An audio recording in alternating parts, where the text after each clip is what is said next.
성도님들 사랑하고 축복합니다. 아멘. 우리 앞뒤 좌우 계신 분들 같이 인사하시겠습니다. 사랑하고 축복합니다. 사랑하고 축복합니다. 한 번 더 할 때는요. 당신은 복된 사람입니다. 인사하겠습니다. 시작. 당신은 복된 사람입니다. 당신은 복된 사람입니다. 할렐루야. 한 주간 잘 지내셨죠? 저는 요즘 참 행복 반 고민 반입니다.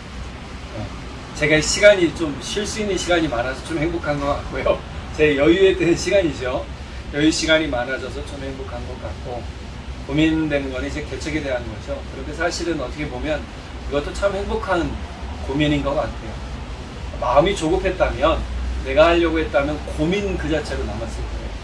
그런데 주님께서 어떻게 인도하실까를 기대하고 좀 기다리는 거죠. 확인하지 않고는 가지 않겠습니다라는, 이제 기도하지 않겠습니다라고 했던 기도원의 모습을 제가 조금 흉내나는 것 같긴 하지만, 좀 그러고 싶어요. 지금 당장 급한 게 아닌 것들이 꽤 많더라고요. 그래서 행복이다. 이것 또한 행복이다. 물질적인 거야 조금 타이트하고 어려울 수 있는데, 그게 우리의 삶을 쥐고 흔드는 문제는 아니기 때문에, 그것에 우리가 목매어 사는 게 아니기 때문에 행복하다라고 이제 얘기를 해요. 물론 나이 50 넘어서 개척한다는 게 쉬운 일은 아니죠. 제가 예전에 같이 공부했던 목사님도 45세 좀 머리가 벗겨지신 목사님인데, 보기로는 50이 훌쩍 넘었었는데 그 당시에 40 중반이었더라고요. 그 목사님이 신학을 하고 한 40 후반대에 개척을 하셨는데, 한 개척하고 3년 만에 60명 정도 이제 모이는 교회가 됐어요. 근데 중요한 건 그분이 그 열정이 엄청났대요. 하나님께서 제 마음 가운데 열정을 불릴듯 일게 하시려고 더 그렇게 하지 않으셨나 그런 생각도 해요. 도전이죠, 어떻게 보면. 근데 이러한 사명으로 도전하시는 분들 저뿐만이 아니라 꽤 많이 있어요. 근데 제가 그분들을 함부로 판단할 수도 없고 얘기할 수도 없겠죠. 당장 제 모습이 급한데 누구 얘기하겠습니까? 며칠 전에 어느 집사님이, 할머니 집사님이 전화를 하셨어요. 목사님 어떻게 지내요? 하고 전화를 하신 거예요. 그래서 아유 어쩐 일이세요? 당신이 이제 3년 동안 너무 아팠다는 거예요. 1년 동안 발등에 보름도 나고, 이제 멈추긴 했는데 보름도 나고, 몸이 붓기도 하고, 허리 협착증이 있어서 그 수술도 하고 시술도 하고, 그래서 요즘 이렇게 유모차 끈을 끌고 다니신다고 막 그 얘기를 하시더라고요. 그래도 얼마나 감사해요. 아드님 옆에 계셔서 늘 돌봐주시니 감사하죠. 맞아요. 그렇게 얘기를 하시죠. 그러면서 저한테 하시는 얘기가 어찌 된 거래요. 사정 설명 조금 해드리고 나와야 됐어요. 왜 힘든 일 가셔요? 그냥 부목사님 하시지. 얘기하시더라고요. 그래서 제가 못 가는 이유 몇 가지를 설명해 드리면서 제 스스로 웃었어요. 가만히 생각해 보니까 주님께서 제 뒤를 딱 막아 놓으셨더라고요. 테러를 딱 막아 놓으셨어요. 생각나는 찬양 가사 중에 뒤돌아서지 않으리, 제가 그 찬양 좋아하는데 그 가사가 딱 생각이 나는 거예요. 주님께서 저의 테러를 딱 막아 놓으시고 앞으로 전진! 이러시는 것 같았습니다. 전쟁에 나간 군인이 뒤돌아보면 어떻게 되는 거죠? 죽는 거예요. 물론 그 상관이 후퇴라고 명령하기 전까지 뭐 해야 돼요? 그 자리를 고수하거나 전진해야 되는 거죠. 전쟁에 나서는 이 군인들은요, 사기가 충천해요. 그런데 이게 사기가 꺾이는 때가 있어요. 언제냐면 옆에 같이 있던 전우가 죽거나 다치거나 하는 모습 보면요, 위축되는 거죠. 저도 그런 모습에 좀 위축이 많이 됐던 것 같아요. 여러 가지 문제로 제 마음도 많이 위축이 되는 것 같아요. 그런데 일종의 회의감 같은 것일 수 있는데, 이런 것에서 주님이 저의 마음을 딱 다잡으시고 테러를 딱 막아놓으신 것 같더라고요. 그 타이밍이 언제냐면 이제 딱 사임을 하고 책을 한 권 딱 읽었는데, 그 책이 제 마음을 다잡게 하는 거죠. 그 책 제목이 뭐냐면 크레이슨 라슨 목사님의 목사의 눈물이라는 책이. 저는 미국 교회가 다 쿨한 줄 알았어요. 그렇게 하세요. 쿨하게 좀 넘어가는 줄 알았어요. 그게 아니더라고요. 미국 교회도 개척교회가 있잖아요. 그런데 개척교회 하면서 금전적인 문제 때문에 힘들어하고 어려워하시는 목사님도 많고, 교회 안에 목사들, 다른 목사님들의 문제나 성도 간의 갈등 때문에 힘들어하시는 목사님, 도망치는 목사님도 있더라는 거예요. 그러니까 한국 교회와 똑같은 거예요. 야, 어떻게 목사님 똑같냐? 그래서 그 얘기가 너무나 와닿는 게, 그분도 개척 사역만 하신 거예요. 조그만 교회들만 하신 거예요. 그런데 이제 다른 큰 교회 목사님들 보고, 잘 되는 분들 보고, 마음 안에 자기가 알게 모르게 자격지심도 생기고, 경쟁심도 생기고, 좀 잘나 보이고 돋보이고 싶은 마음이 생겼더라는 거예요. 근데 그 마음을 다 내려놨대요. 내려놓고 나니까요, 목회가 행복하더래요. 성도님들과의 관계가 행복하더래요. 물론 갈등이 없겠어요, 있겠죠. 근데 행복하더라는 거예요. 제가 그 책 보면서요, 회복을 얻었어요. 제 자신을 돌아보게 됐어요. 군대를 제대하고 26살 때부터 진짜 열정 하나만 가지고 전도사 시작을 했는데, 그땐 작은 교회, 큰 교회 구분하지 않고 갔어요. 큰 교회에서 목회 배우고 느낀 것이, 제 영혼에 대한 하나님의 절대 사랑, 예수님의 십자가 사랑을 놓지 말자였는데, 제 마음의 모토가. 근데 어느 순간 바뀌게 되는 거예요. 변질이 돼버린 거죠. 저도 모르게 변질이 돼서 경제의심을 느끼고, 나보다 조금 잘나면 시기심도 느꼈었던 것 같아요. 그래서 질투도 느낀 거죠. 목사라고 질투 안 느낄 것 같죠? 느껴요. 나보다 잘생기고 나보다 일 잘하면 느껴요. 우리 그렇잖아요. 개도 삐지는데 사람이라고 안 삐지겠어요? 주님 나는 뭐예요? 하고 삐질 것 같아요. 근데 크레이스 라스 목사님의 책은 저에게 다시금 그 사랑의 열정을 좀 불어넣어줍니다. 그리고 주님의 계획을 저는 아직 확실히 알지 못하지만, 하나님이 사랑하시는 영혼을 바라보고 나간다면 아름답고 놀라운 구원의 열매를 주님께 드릴 수 있는 것을 저는 믿게 됐습니다. 다시 한번 확인하게 된 거예요. 우리의 삶도 그렇게 될 줄 믿으시기 바랍니다. 우리가 변질되지 말아야 돼요. 변질되는 순간 우리는 곰팡이 핀 빵과 같은 삶이 되는 거예요. 빵은 본질 그대로인데 곰팡이가 피면 못 먹잖아요. 버려지게 되잖아요. 우리의 삶도 그런 거예요. 빵 얼마나 좋아요. 여러 가지 음식에 먹을 수 있죠. 토스트에 먹을 수 있어요. 또 이제 샌드위치에 먹을 수 있어요. 그냥 먹을 수 있어요. 그런데 곰팡이 피면 아무것도 못 먹어요. 변질이 되면 아무 소용이 없는 거예요. 분명 처음 시작은 참 수수하고 좋은 의도로 시작을 했는데, 어느 순간 변질이 되어버린 모습을 우리는 어떻게 보면 당연한 듯 생각을 해요. 교회 안에서 이것도 할 수 있어요. 저것도 할 수 있어요. 세상의 가치가 들여오면서, 인본주의를 들여오면서 그것이 당연하다는 듯 이야기를 해요. 여러분, 우리는 제가 늘 강조하지만 우리 삶에서 인본주의와 세상의 가치관은 전혀 쓸데없습니다. 아멘이죠? 전혀 쓸데없습니다. 오로지 우리는 주의 말씀으로 움직이는 사람이고, 주의 말씀으로 우리를 지켜가야 돼요. 예수님께서 왜 사람들을 향해서 너희는 세상의 소금이요 너희는 세상의 빛이니라고 말씀하셨겠어요? 이유는 딱 한 가지예요. 너희의 모습이 변질되지 말라는 거예요. 주의 말씀으로, 하나님의 사랑으로 변질되지 말고 살아가라고 이야기하시는 거죠. 아마 이 편지를 쓴 시점에서 바울은 빌레몬에게 그런 모습을 보였을 수도 있어요. 바울도 자신이 예수님을 직접 만난 것을 강조를 하잖아요. 그죠? 강조해요. 내가 예수님 만나서 이렇게 변화됐다 라고 얘기를 하죠. 그러니 당연히 자신의 사도권을 강조하고 주장하고 강압적으로, 오늘 본문 8절에 나온 이야기처럼 뭐라 그래요? 담대하게 명령할 수도 있었어요. 이 사람 내가 쓰겠으니 그렇게 아십시오. 알아라 반말할 수도 있죠. 알아라 할 수도 있는 거예요. 그런데 이런 모습은 성도들을 존중하는 게 아니라는 거죠. 오늘 본문을 보면 바울 사도는 뭐라고 그러냐면 9절 초반절에 현대인의 성경에 보면 그러나 사랑하는 마음으로 그대에게 부탁하려고 합니다 그래요. 오늘 본문 9절 초반절 보면 뭐라고 나오냐면 도리어 사랑으로서 강구하노라 그렇게 나오죠. 이 강구란 말을 개역 한글에서도 강구라고 나오고요. 현대인의 성경에서는 우리가 읽은 것처럼, 제가 읽어드린 것처럼 부탁이라고 해요. 부탁한다고 하고요. 현대어 성경 쉬운 말 성경에서는요, 간청하다라고 해요. 그런데 이 강구란 헬라어의 원뜻은 뭐냐 하면 파라칼레오예요. 파라칼레오. 이건 여러 가지 뜻이 있는데, 소원하다, 초청하다, 권하다, 또 훈계하다, 격려하다, 애원하다, 강구하다. 여러 가지 뜻이 있죠.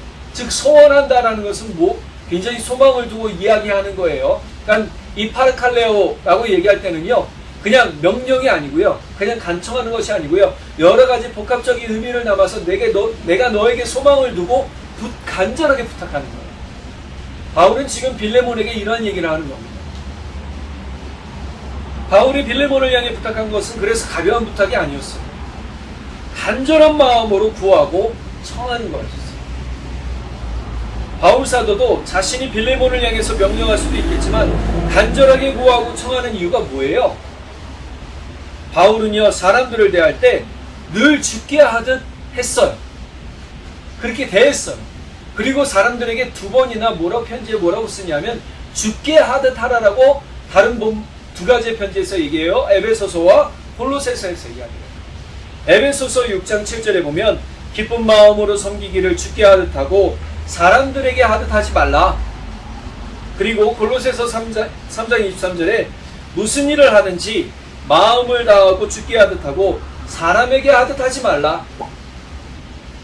내가 사람을 대하는데 그 사람의 모습 가운데 계신 주님을 보고 그 주님을 섬기듯 그 사람을 섬기라라고 이야기하는 거예요.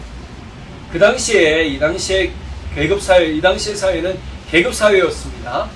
계급사회는요, 주인과 노예 또는 어떤 계급이 있어서 그 계급으로 사는 거죠.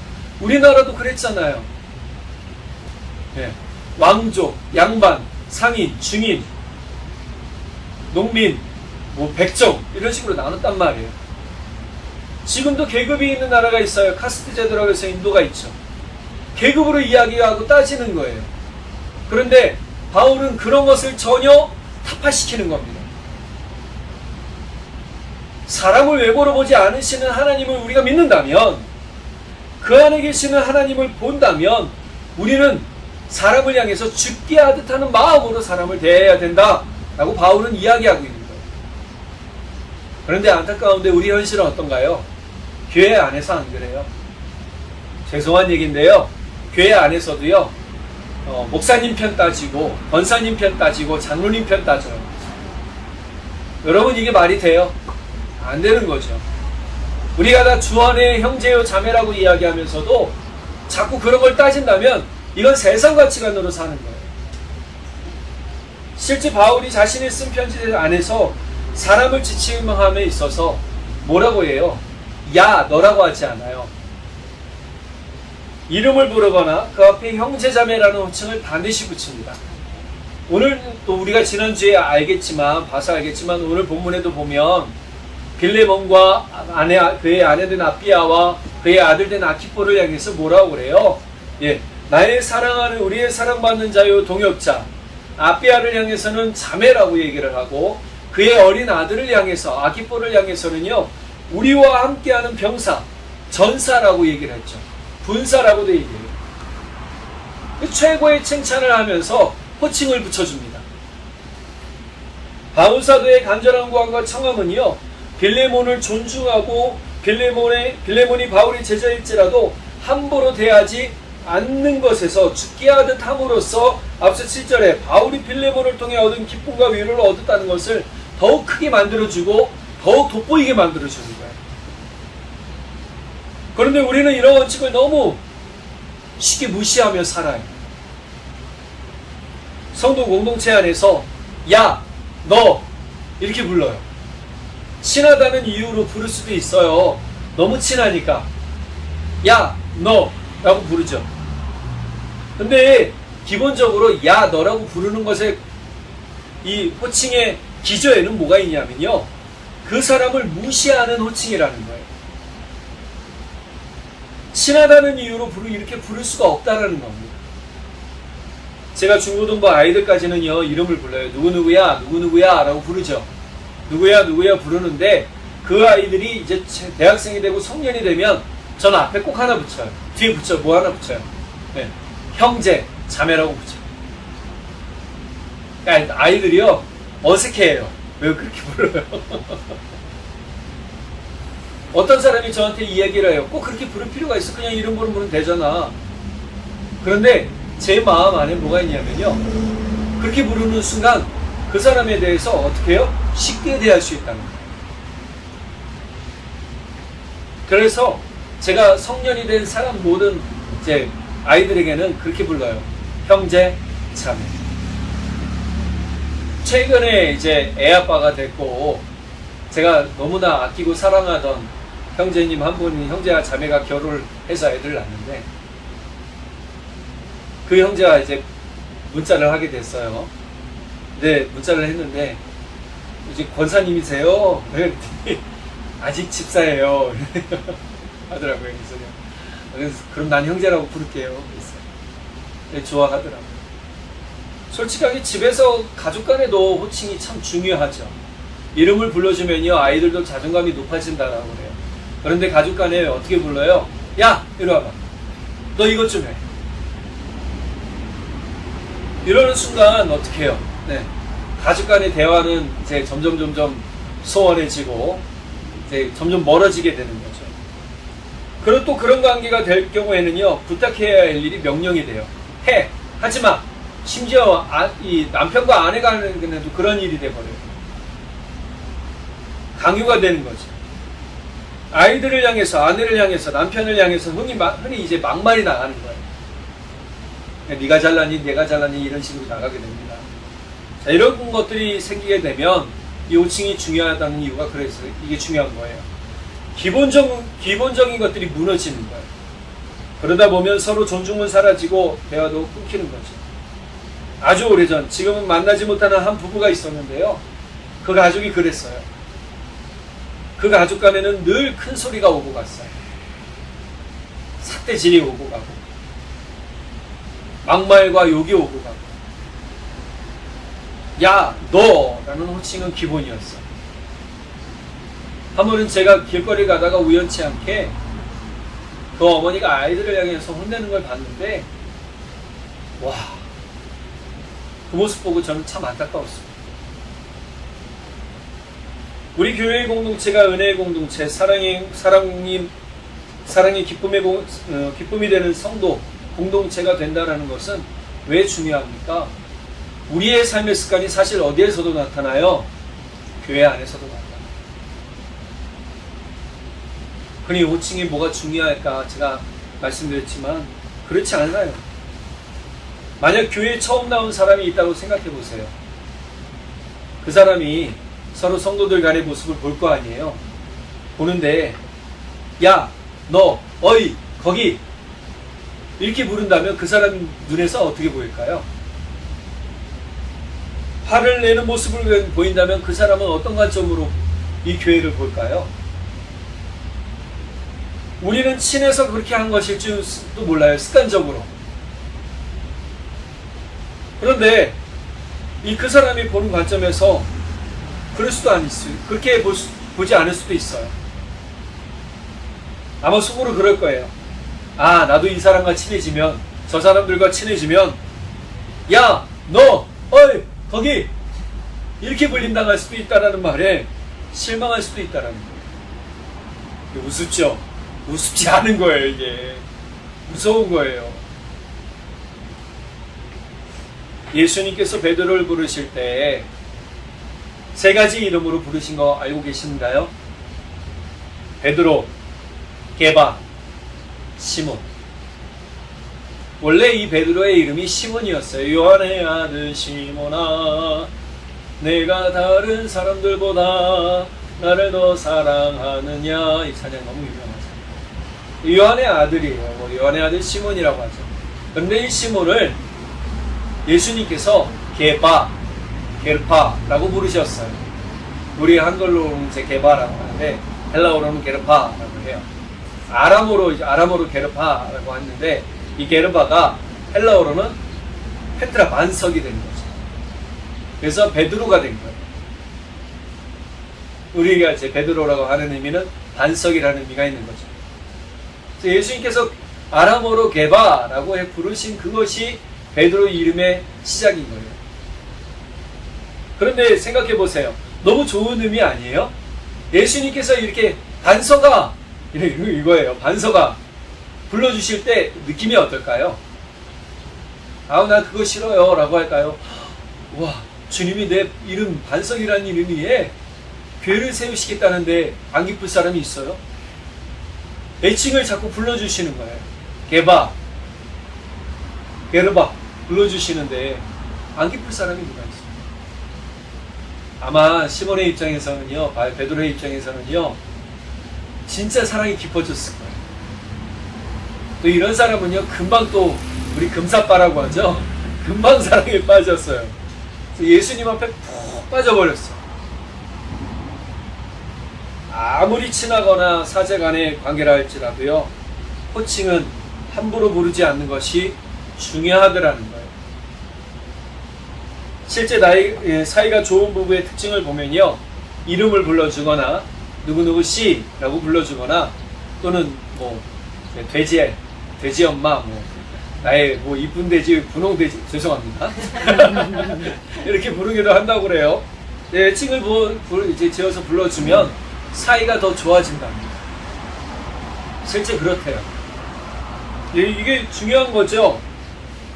물론 한 번에 우리가 이 호칭 부르는 게 고쳐지지 않을 수 있어요.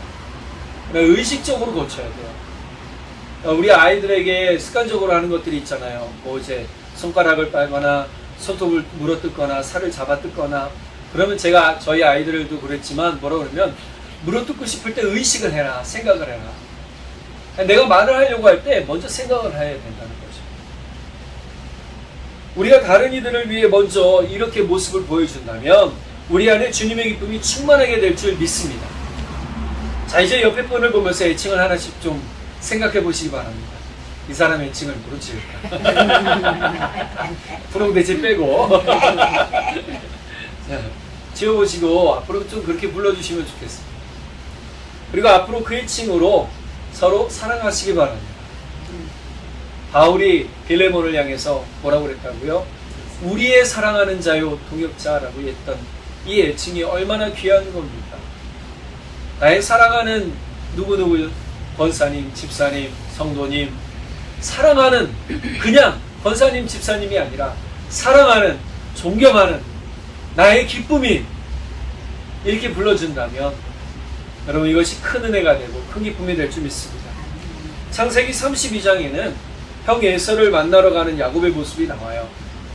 이제 재산을 불려서 외삼촌 라반의 집을 떠나 대가족을 이룬 이 야곱이 형 에서를 만나러 자신 아버지 이삭이 있는 고향으로 돌아갑니다.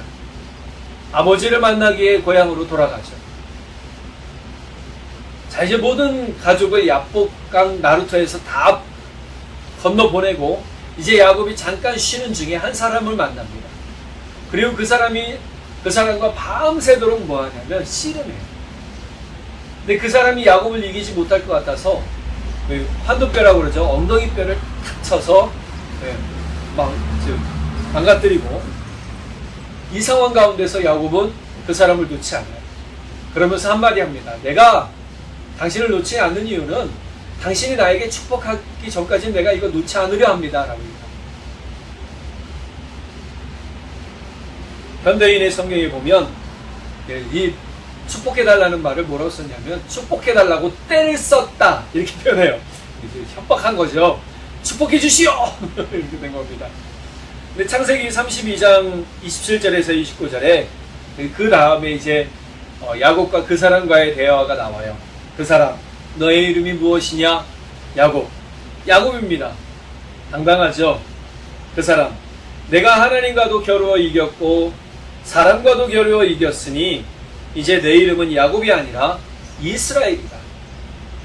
야곱, 당신의 이름이 무엇인지 가르쳐 주십시오. 그 사람, 어찌하여 나의 이름을 묻느냐라고 사라져버렸어요. 그 다음에 잠시 생각해 보니까 내가 씨름했던 그게 사람이 아니고 누구였다는 거예요? 하나님이었다는 거예요. 어떻게 알아요? 그 그 사람과의 대화를 통해서 알아요. 내가 하나님과 겨루어 이겼고, 호칭이 바뀌었어요. 겨루어 이김으로써 호칭이 바뀌는데 어떻게 바뀌어요? 이 사람의 이름이, 야곱의 이름이 원래는요, 뒤꿈치를, 발목을 잡는 사람이었어요. 그러니까 다른 사람의 발목 잡고 놓지 않고 괴롭히는 사람이었던 거죠. 그런데 이 사람이 하나님과 싸워 이겼다라는 뜻의 이스라엘이라는 이름을 가져요. 하나님과 투쟁하는 거예요.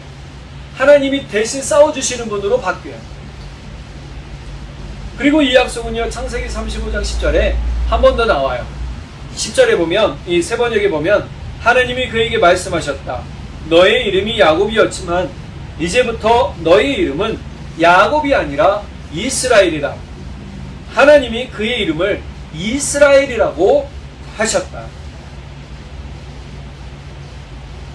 이 야복 나루터에서, 야복강가 나루터에서 싸웠어요. 이스라엘이라는 이름을 얻었어요. 그런데 이 이름을 사용했다는 거예요? 안 했다는 거예요? 잘 사용하지 않았다는 거예요. 그런데 다시 한번 자녀들과 하나님을 만나러 올라가는 그 시점에서 어떻게 해요? 이스라엘이라는 이름을 얻어요. 다시 한번 확인해요. 우리 서로가 복된 사랑의 이름을 불러주는 그러한 일들을 많이 하기를 바랍니다. 그 이름이 우리의 본명이 되기를 바랍니다. 은혜의 이름을 가진다는 것은 참 기쁨입니다. 주님께서 제자들을 향해 사랑으로 부르시듯, 바울 사도가 자신의 제자들을 애칭을 가지고 부르듯, 우리도 주님의 사랑으로 서로를 귀하게 불러주는 은혜가 있기를 예수님의 이름으로 축복합니다. 또 한 가지, 바울이 빌레몬을 대한 태도를 보면서 우리가 사랑과 기쁨의 관계가 되기 위한 공통의 사명을 가져야 된다는 걸 알 수 있습니다. 바로 한 사람의 일꾼을 세우기 위한 간절함이라는 거예요. 지난주 오네시모에 대한 이야기를 들어서 우리가 좀 잘할 수 있을 것이라고 생각이 됩니다. 기억하시나요? 네, 감사합니다. 기억 안 해주셔서. 잊어버릴 수도 있게 제가 한 번 더 말씀드리지만, 오네시모는 빌레몬의 종, 노예였고, 빌레몬에게 피해를 입히고 도망쳐 숨어 지내던 중에 바울을 만나서 예수 그리스도를 믿고 구주로 모시며 바울의 충실한 일꾼이 되었어요. 그렇게 바울은 오네시모를 아꼈고 필요한 사람임을 빌레몬에게 강조했다라고 그랬어요. 그런데 이것을 강요하지 않고요, 빌레몬의 동의를 구한다라고 이야기를 하죠. 이 동의를 구하는 이야기 자체는 너무 중요한 겁니다.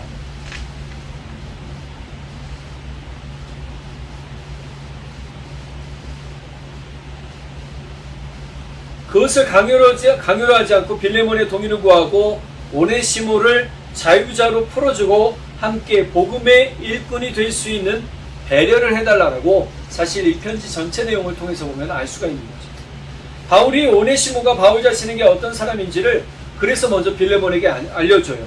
10절 초반절 볼까요? 갇힌 중에 낳은 아들 오네시모라고 하죠. 지금 바울은 갇혀 있어요. 근데 이 바울의 상태가 지금 어때요? 9절 중반절에 보니까 나이가 많은 나 바울은 이렇게 얘기해요. 지금 바울은 노년이에요. 노년기. 감옥에 갇혀있는 노년기에 누구를 얻었대요? 오네시모를 얻었는데, 이 오네시모가 어떤 자 같아요? 아들. 근데 이 아들이란 표현은요, 디모데에게만 썼어요. 이 디모데에서 1장 2절에 보면 믿음 안에서 참 아들 된, 이렇게 얘기해요. 참 아들 된 디모데라고 쓰죠. 그런데 빌레몬에게 오네시모를 소개하는데 오네시모를 지금 누구로 삼았다라는 거예요? 아들로 삼았다는 거예요.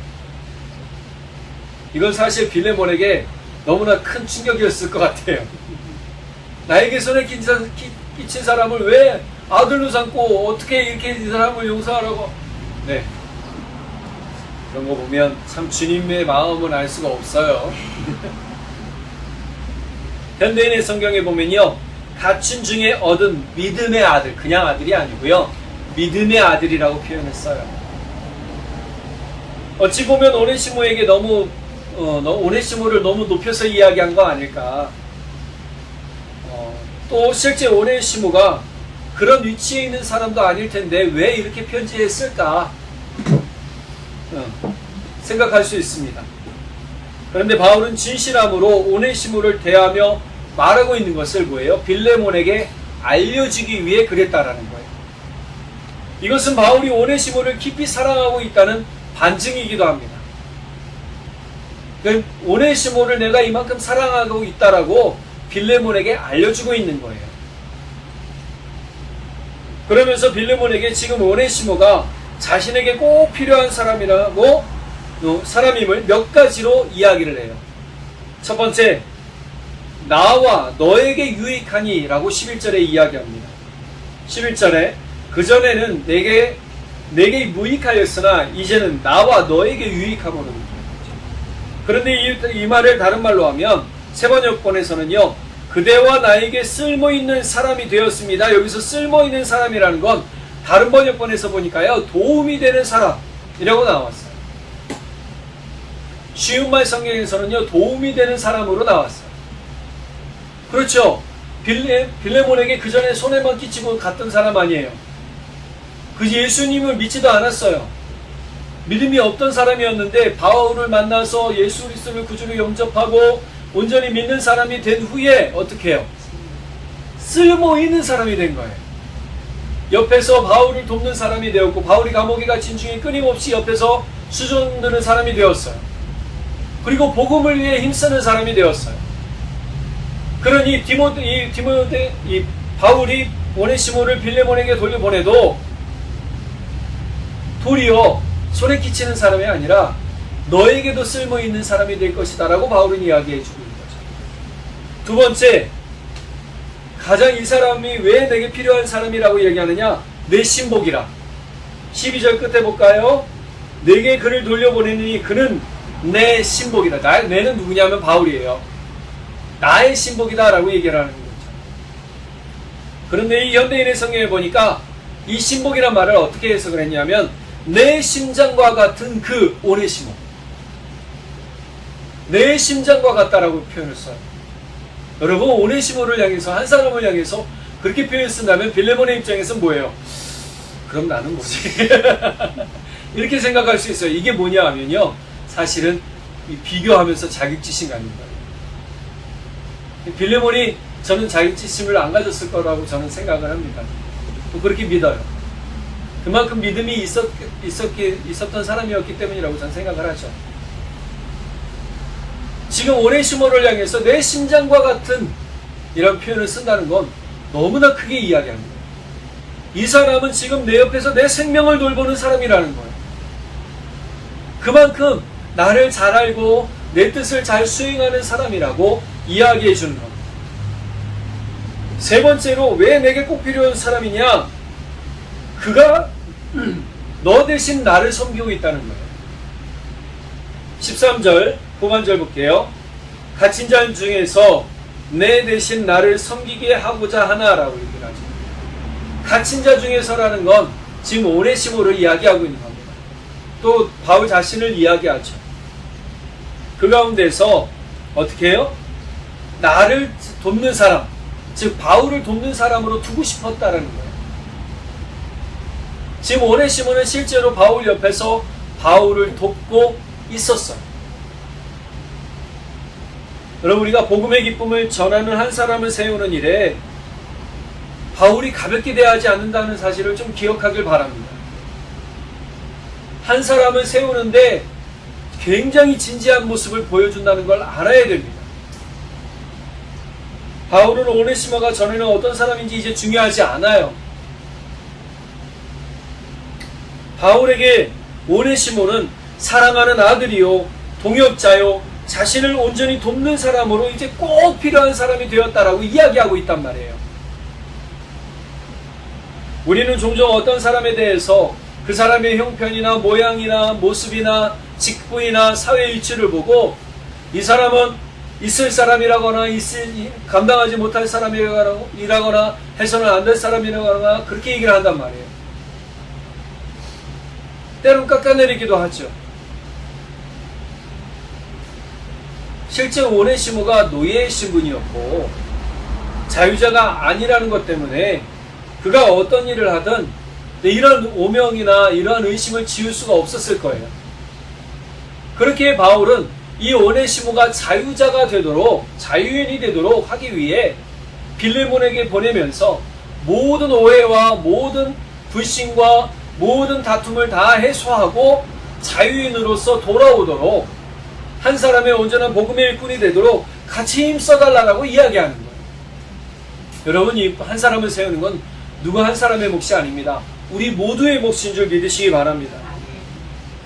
바울은 그래서 오네시모를 위해 자신이 할 수 있는 모든 사랑의 일을 하고 있는 거예요. 16절에서 19절 상반절에 보면 이제 몇 가지로 이제 빌레몬에게 요청을 하죠. 16절에서 19절 제가 상반절을 보면 세 번역본으로 읽어드릴게요.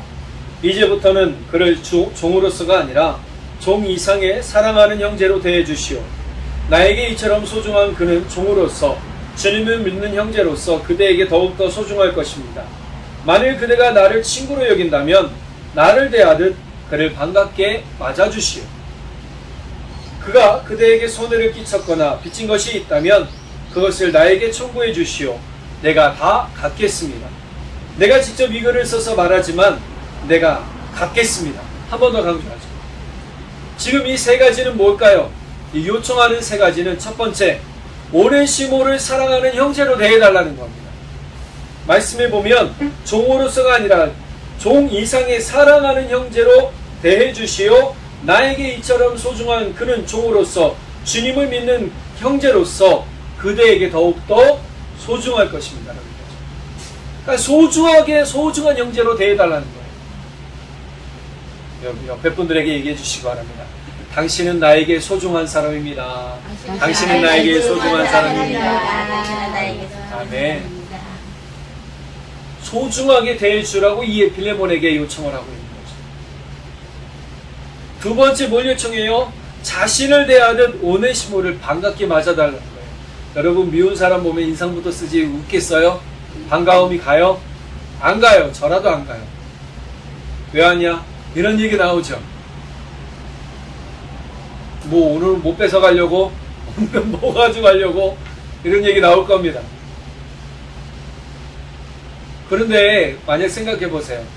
사랑하는 딸이, 결혼한 딸이 집에 왔어요. 엄마 늘 한 얘기하죠. 오늘은 냉장고에서 뭘 꺼내 가려고? 막 꺼내요. 그거 꿋꿋하지 않고, 그 얘기에 꿋꿋하게 미안해 엄마라고 하면서도 뭐예요? 꿋꿋하게 꺼내서 남편이 좋아해서 그리고 가져가죠. 근데 어머니가 그거 싫어요? 나빠해요? 좋아해요? 좋아해요. 어머니는요, 그런 모습 보면서 좋아하는 거예요. 온 것에 대해서 또 한동안 1시간 정도 수다 떨고, 엄마 나 급해서 갈게. 그러고 가도, 그래 다음에 또 하라. 그러면 그 순간 뭐예요? 안 오는 날 또 반찬 또 해놔요. 이게 어머니의 마음이죠. 똑같아요. 바울은 지금 빌레몬에게 그런 마음으로 오네시모를 맞아달라고 이야기합니다. 나를 대하듯 오네시모를 반갑게 맞아달라고 이야기합니다. 세 번째, 바울은 빌레몬에게 요청하는 것이 뭐냐면, 빌레몬에게 빚진 것이나 손해를 끼친 것이 있다면 그 모든 값을 나에게 돌리시오 라고 얘기를 했어요. 내가 갚겠습니다. 19절 초반절 보면 뭐라고 그래요? 나 바울이 친필로 쓰노니 내가 갚으려니와. 내가 갚겠습니다. 18절 후반절에 내가 나에게 계산하십시오 라고 해놓고 내가 반드시 갚겠다 라고 얘기를 하는 거예요. 이야기는 뭐죠? 진짜 그것에 대해서 내가 실천할 의지가 있다는 거예요. 그만큼 나는 오네시모를 잃지 않겠다라는 의지를 강력하게 또 빌레몬에게 표현하는 겁니다. 여러분, 우리는 한 사람을 향한 소망이 그냥 가벼운 마음이 아니라 진짜 내 안에 강력한 소망 가운데 붙들고 있어야 하는 한 사람이 되어야 된다는 사실이에요.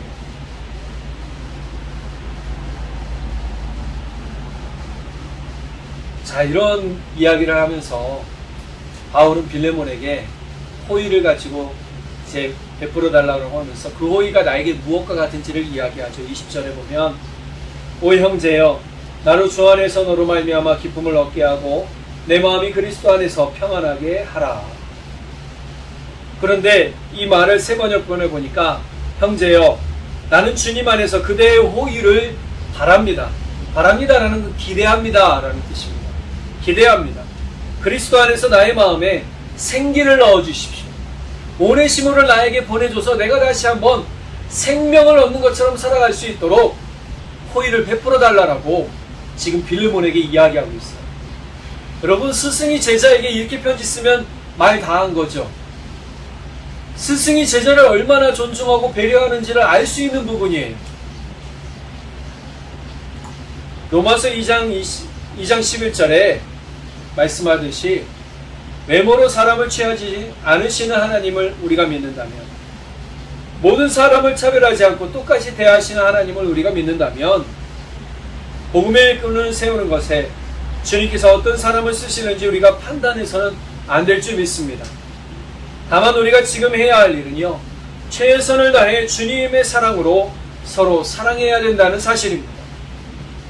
예수님은 이 일을 위해 십자가에서 죽으시고 부활하신 후에 떠난 제자들을 다시 만나시는 일을 주저하지 않으셨습니다.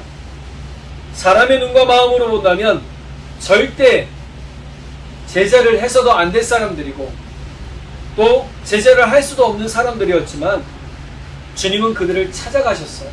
떠나간 제자들을 찾아가셨어요. 그리고 말씀하시죠. 내가 나를 사랑하느냐. 제가 전도사로 있을 때 중도부에 두 친구가 있었습니다. 한 친구는 너무 찬양도 잘하고 믿음도 잘 자라는 것 같았어요. 그런데 시간이 지나서 고등학교 3학년이 되었고 수능을 보게 되었습니다. 하지만 원하는 결과가 나오지 않자 어머니를 따라서 교회를 떠나버렸어요. 당시 저는 마음이 너무 아팠어요. 또 한 친구가 있습니다. 그 친구는요, 교회에 깊이 들어오지 않은 친구였어요. 교회는 나오는데 겉돌았어요. 안에 들어와서 우리 같이 하자 하면 일 있어요 그러고 먼저 가던 친구였어요.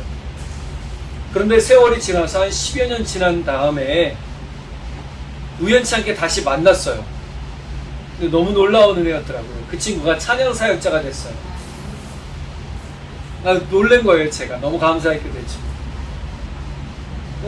하나님께서 어떻게 하실지 모르는 거죠. 그렇습니다.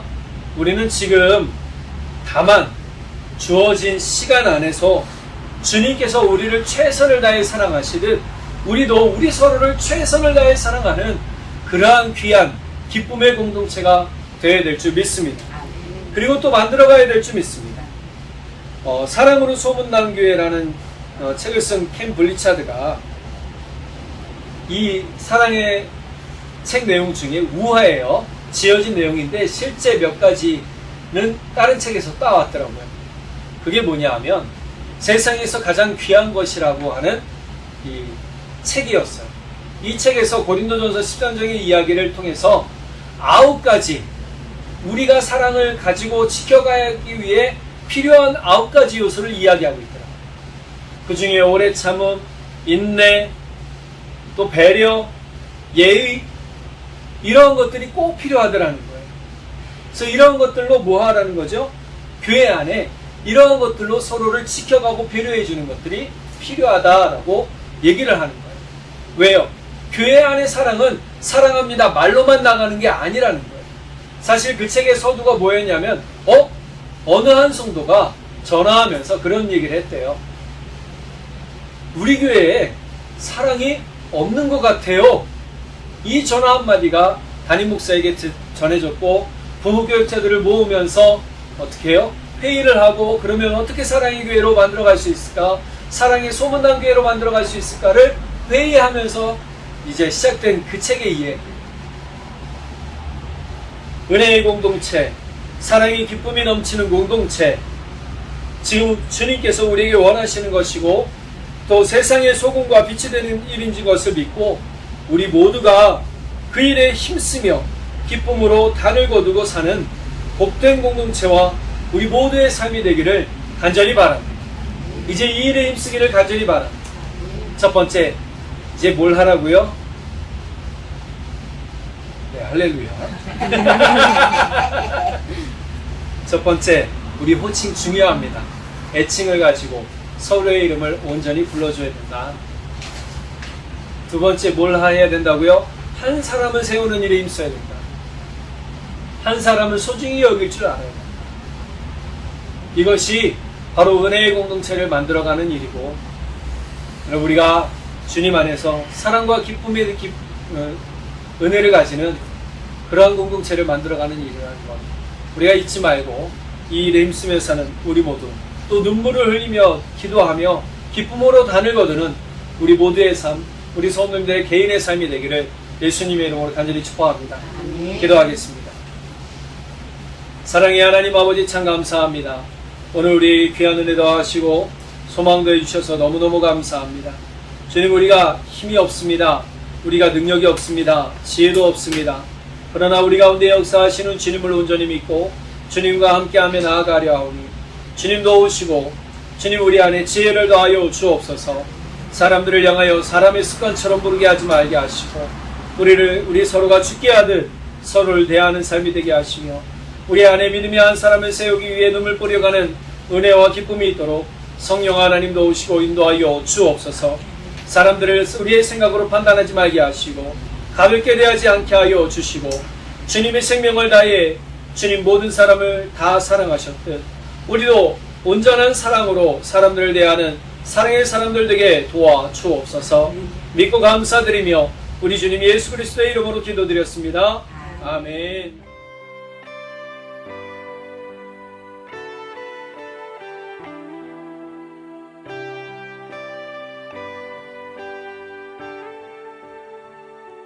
송축해